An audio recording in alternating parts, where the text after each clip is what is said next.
Assalamualaikum.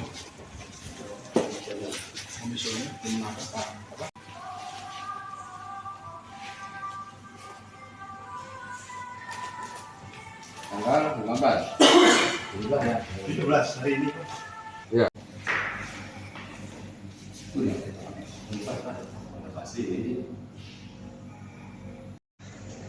Bang, bisa dijelaskan surat yang diberikan terhadap KIP tadi?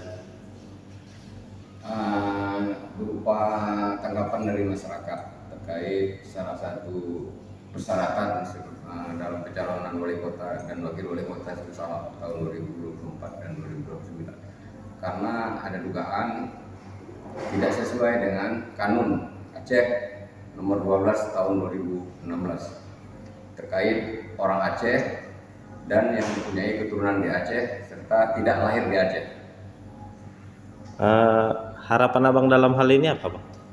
Harapan kami bertiga dan masyarakat lainnya agar KIP dan Panwas benar-benar menegakkan aturan sesuai persyaratan yang berlaku dalam persyaratan calon kepala daerah di Aceh. Oke, Bang. Oke.